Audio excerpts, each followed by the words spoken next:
Why are networks designed for TV better at providing the show when they use same medium as internet?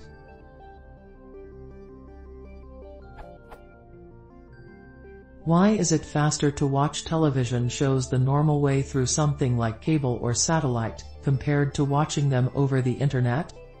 This may sound like a funny question, but considering the actual medium may be the same. For example, you can get the internet over a coax cable in the same way you get the TV, then wouldn't it be closer to the same speed and quality? I don't think my premise is wrong because you can watch 4K TV normally, but unless you have a very good internet connection you would probably notice buffering when watching 4K online. Is it because with the internet there's a lot more overhead, though I would have thought with protocols such as UDP less so?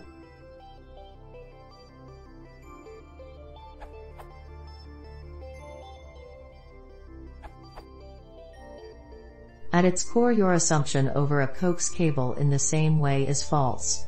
Cables simply carry an electrical signal. This signal can be encoded many different ways, each of which is tailored to a particular usage, including encoding schemes that combine multiple uses into a single signal. Cable is fast at providing TV because it is a one-way broadcast signal tailored to distributing TV channels to multiple subscribers simultaneously. Everybody gets the same signal at the same time with basically no variation. It is fundamentally one signal to many people. Watching TV on the internet is the opposite in almost every regard. It is a two-way signal tailored to distributing data to individual subscribers on demand. Nobody gets the same signal at the same time, and everybody has individual needs. It is fundamentally many signals to many people.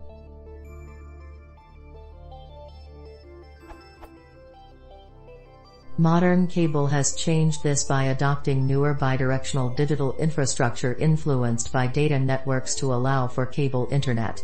This further allows for new services like on-demand programming and set-top box gaming. This required fundamental changes in the cable network and the electrical signals carried on the cables. Data networks have changed this by adopting multicast protocols to allow for large-scale broadcast data to enable EAT, on-demand programming, and set-top box gaming. This also required fundamental changes in the data network.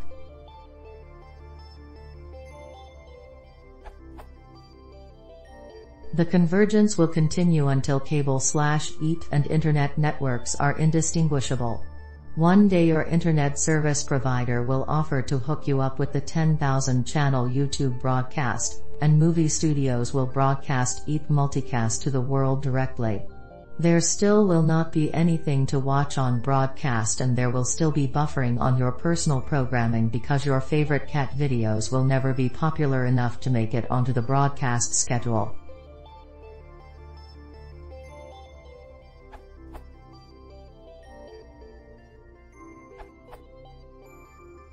For TV and internet video, the problem is the same. You've got to send frames of the video to the viewer. Each approach the problem differently and has advantages and disadvantages. The frames are really just information, so let's pick an analog. Imagine you want to dictate the Gettysburg Address to 100 people. You've got to get each line of the speech to each person, like the video provider has to get frames to each viewer. Now television channels each get an exclusive use of a frequency range on the cable. This is like having exclusive use of a lecture hall. You won't be interrupted by others trying to talk. If you're like a TV channel, you post a time you plan to dictate the speech, and when that time comes, you get up on stage and start speaking. Without even checking who is in the audience, you just begin.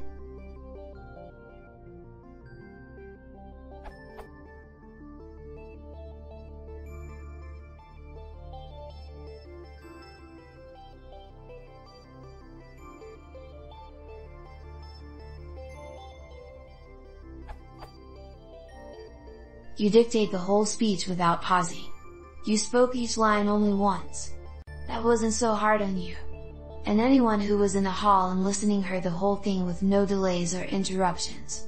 Similarly, television stations send their signal down the wire just the once, and if you're watching it, it comes through in real time.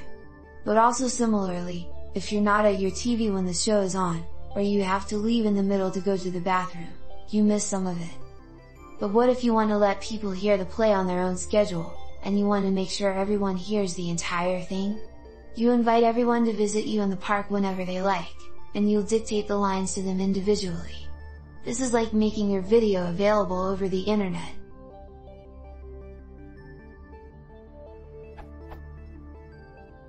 The park is busy, and sometimes you can't speak because it's too noisy. Streaming services share the network with other internet traffic. They have no dedicated frequency. Their packets sometimes have to wait in line. Person 1 shows up, and you start telling them lines.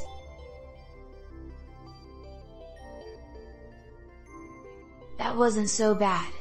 Person 1 is still getting the play at a pretty good rate, but then person 2 shows up, and you promise to start at the beginning for each person, and person 3 shows up soon after, followed by person 1 asking for you to repeat yourself.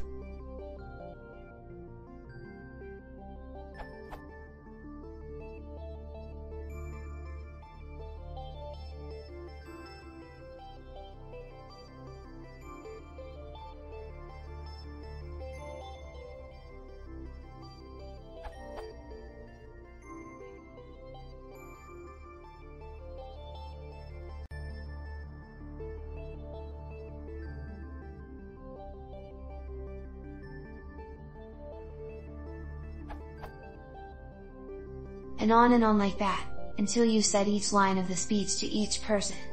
When you dictated in the lecture hall, it didn't matter how many people showed up, you still only said things once and they all heard it. But now if 30 people show up at once, or the park gets busier, the rate that each person receives the speech is going to slow to a crawl. Internet video has the advantage that each person can start listening whenever they want, and can even ask to pause and continue later or repeat parts they missed, but the disadvantage that if the network gets crowded or many people are using the same server, the video loads slowly.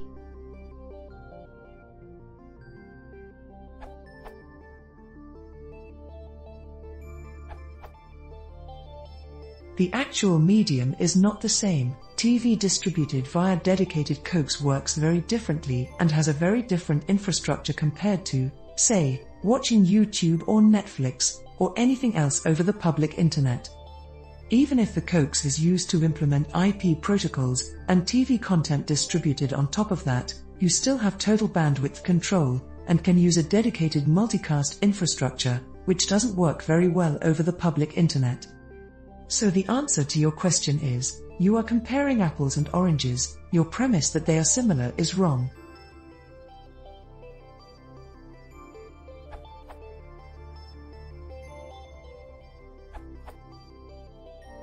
For all dual-purpose providers, for example cable with internet, you can imagine that the traffic going over the wire is like a highway with an express lane, or perhaps even better, an automated highway system. The express lane/automated highway is a dedicated portion of road where everyone is expected to travel at the same speed and have a constant flow. There is never any congestion because it's carefully laid out to allow a specific amount of traffic across it. The provider allocates all of the channels you can watch to specific frequencies. The traffic is always at a specific bandwidth regardless if anyone is watching that particular channel or not, and everyone gets the same data at the same time. This bandwidth is calculated beforehand, and providers can reliably predict how much bandwidth they have available for those frequencies.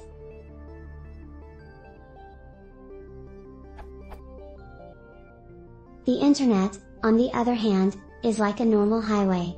When it's not utilized very much, everyone can go as fast as they like, but as traffic increases, then some data has to delay so everyone gets a fair chance.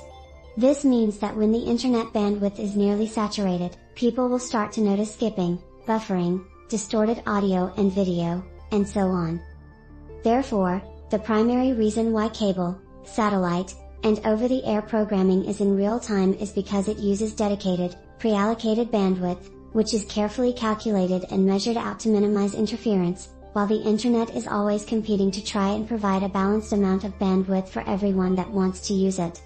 Once the medium is saturated, everyone starts to feel the effects, from web pages taking longer to load to grainy video streams and distorted audio.